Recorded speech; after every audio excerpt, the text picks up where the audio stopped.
G'day, I'm Ash. I hope you're all doing fantastically well. Welcome back to War Thunder. It's been a little while since I actually touched this game. In fact, prior to this particular video, I hadn't really played the game in about 3.5 weeks. But World War mode started up and I thought, why not? Let's give it a go. Let's take some of the boys along. Let's see what we can do. Now, unlike last time around, World War mode seems to be a little different, although it's not entirely different, and I'll explain that as we go along. Obviously, the main criticisms for the first iteration of World War mode, you can see the video in the cards just above right now. A lot of them came down to poor operations / time period choices, and the sides not being as balanced. Well, a lot of you came back in the comments like, yeah, but war isn't balanced. Well, you know what?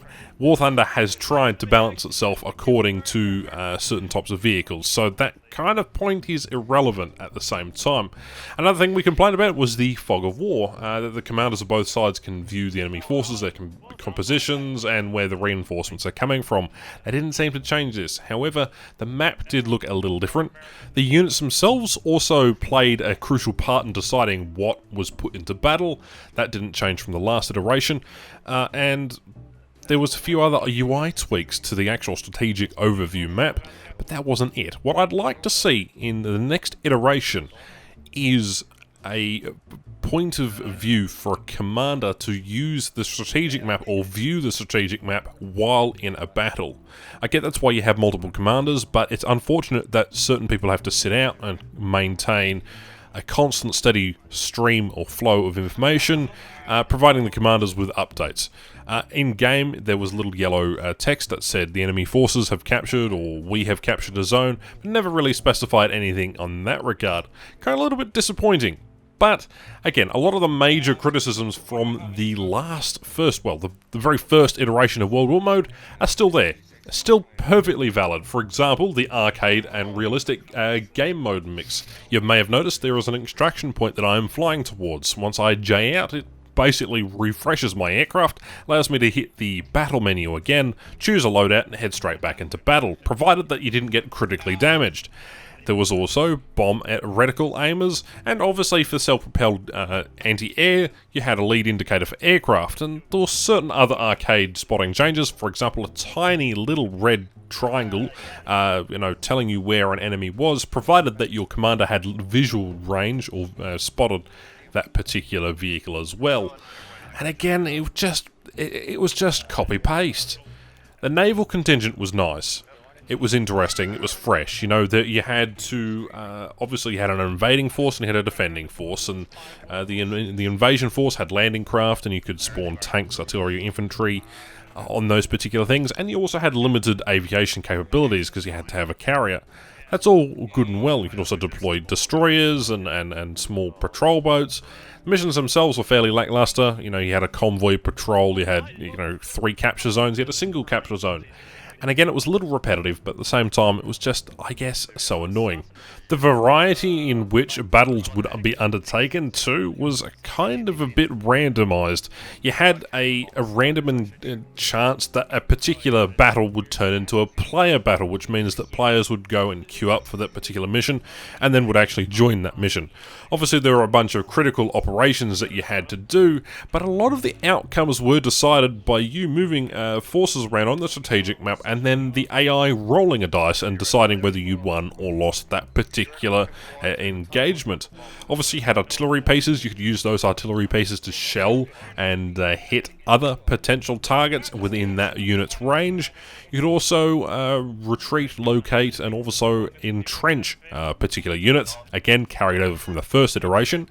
The only thing that was really new was the ability for destroyers to actually shell other units that came across on the map. I do apologise for the audio in the background. That is the squad mates from this particular mission were coordinating the battle. We had one artillery piece that had a limited amount of units left after it had been shelled by the enemy countless times. And when a tank division came up and rolled into it and attacked it, we couldn't have the ability to actually pull it back out of combat because, again, it rolled into an automatic AI particular battle. And, well, that result in itself was quite interesting because the enemy forces strongly outweighed that force that it was particularly fighting. That being of, I think it was around 80 self-propelled anti-airs, and I think it was like 30 or 40 artillery pieces. Well, what ended up by happening is 300 tanks went to their death, and they got completely obliterated by a bunch of artillery pieces. Go figure.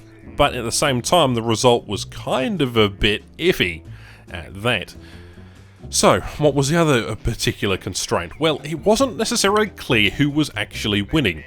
If you were winning 89% or 90% of all of the matches that you're playing, my squadron particularly, we had several matches in the last couple of days, we were winning most of them. But on the overall strategic map, it didn't seem to necessarily matter, because once the operation timer ran out, well then we'd end up by losing.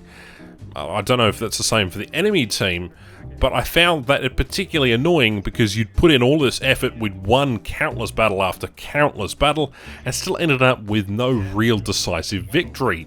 It seemed to be a bit random on who controlled which particular provinces, although it also depended on how much numbers you had. And in one particular operation, this operation you're seeing on screen right now, we actually won the majority of our battles. We had the majority of the units on the strategic overall map, and our numbers were looking incredibly good. But we still lost, and it is unsure to why. We even held one of the two key objectives in order for us to win. But alas, we didn't necessarily win. So, my question to you, is it necessarily worth it that you play and engage in World War Mode? Well, yes, considering that the last round had event vehicles that you could not really access, particularly a Finnish, I think it was a Finnish, or German fighter, I can't remember, it's based off the Hawk, and then the Sir Bias, which was a French heavy tank, and a lot of those were only given to the top squadrons. This time around, however, they've done it in a little more easy fashion. If you participate with your squadron, you go through the Achievements tab, and on that particular tab there is a section that says World War Mode, which allows you to see the progress you're making towards two event vehicles you can get this time around. The BA-11 armoured car, video coming soon, and a destroyer, I believe it is. I think it's a destroyer, or ship, who cares, it's naval. But this time, the top squadrons who managed to get top of the leaderboard, I think it's top 10 or top 15, I can't necessarily remember, are allowed to use those particular vehicles they've earned, and they will get a coupon for them, so it means they'll be having those up exclusively on the market. Don't be too worried though, if you don't get your vehicle, you can easily pay 1000 GE per task. There's 3 to get the first vehicle and another 3 to get the next vehicle after that, so there's no real point to that.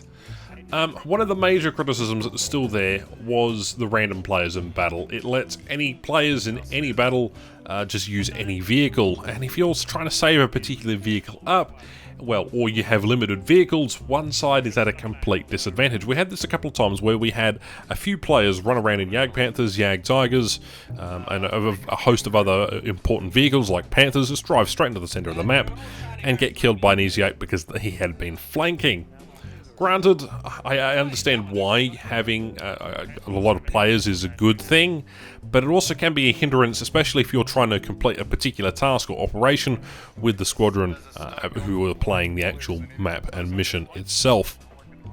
So overall, what are my thoughts on World War Mode the second time round? Well, I think it's better. I do think that the randomness of the way that it plays out has a little bit of suspense. It is confusing if you are winning or if you are losing. There's no indication of what or how come or what you can do to improve. That needs to be addressed in media form. I read through the World War posts, I read through everything else, even some of the post screen and even prior battle screens, and it didn't really indicate what you needed to do, whether you needed to have more units on the battle, whether you needed to have more control of the map, whether you needed to have more victories in total, or whether you needed the total number of units to be higher than that of the enemy. And when I mean actual units, I mean individual numbers. So for example, the enemy has 200 planes and you have 163, but you understand that. Obviously the arcade realistic game mode, fog of war, commanders on both sides can view the enemy forces and their compositions. That hadn't changed. I really wish there was a fog of war, so a little bit of an element of surprise, instead of having to send a tank division here because they've sent a tank division here and then have an automatic AI battle. But you know, it's been intense fun, and air power plays a real important role. I think that having an air force in a match where you don't have an air force is incredibly broken. For example, this particular match that's in the background of this video right now.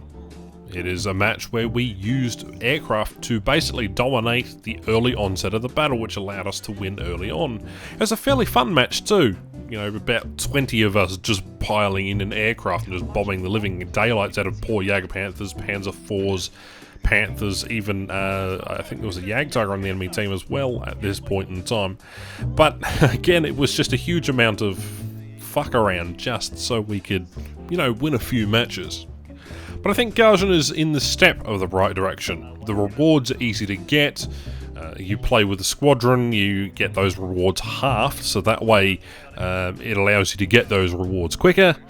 You play for an extended amount of time, you get more points, etc. The Silver Line reward ratio and XP is lackluster, but that's okay. You're getting a lineup of free vehicles that you don't have to repair. Although, if you do respawn, you do have to pay Silver Lines to spawn back in, like Enduring Confrontation. But there are other things as well. I don't know. It just feels a little too similar to the last one.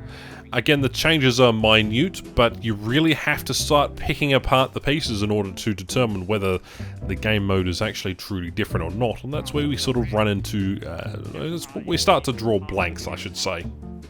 If you are looking for a squadron to join, then my squadron is definitely out there for you. If you really want to participate in some of the World War mode and events, and then come out and hang out whenever we try to complete some of these. I believe we'll be trying to get the next couple of operations. It really depends on who joins and what happens, but if you'd like to join, Squadron is Banjo with 2 points on the end. You just look it up. It's easy, it's pretty there. We're a casual squadron, nothing too fancy schmancy in that regard. Not like these top tier elite squadrons, hey. But if you're in those, good for you. It's not for me. You know, I've got other things to do with my day and other things to do with my life. It is really, and I mean really unfortunate that the game mode seems to be so repetitive. It is really unfortunate that the same old problems do exist with balance, cohesion, and map strategy assignment, and also allocation. Also seems to be a major problem with randoms running around in vehicles that they're not supposed to be having, or they're allowed to have, but end up by dying because they run directly into the center of the map. There also seems to be a little bit of an issue with team stacking. Sometimes you get into a match and you'll be the only one there. You'll be versing 10 people. Mind you, sometimes it'll be 3 squadron members versus, you know, a variety of other squadron members. But again, the point stands. There is room for improvement, and I'm glad that this time around was really a little more balanced. I'm glad that the vehicle selection was okay, and that every team had something that was able to at least kill and counter what the enemies had deployed. But again, the thought that is stuck in my mind at least is the fact that this has taken 6 years to develop. 5 years ago, they envisioned World War Mode as this big, great game mode with lots of different variety and gameplay improvements compared to the standard missions. Well, that's not the case. Seems to be a little too bland, a little too oblique in my personal view. As explained in the video that I did 8 months ago with the first iteration of World War Mode. Granted, we'll probably see this again next year. There'll probably be 2 or 3 event vehicles, who knows what they will be. But it is a good way to sort of experiment, and I really think they should be, and what they should be doing is experimenting with Enduring Confrontation and using that as a game mode per se that'll allow, I guess, a variant of degree of difficulty to the whole entire World War Mode strategy. But that's just my 2 cents. What are your thoughts? What are your opinions? Leave them in the comment down below. I haven't really been enjoying War Thunder recently, or enjoying making videos, but we're going to get stuck back into some video games soon. Stay tuned for that. Thank you very much for watching. My name is Ash, and I'll catch you in the next one. Alrighty, bye-bye.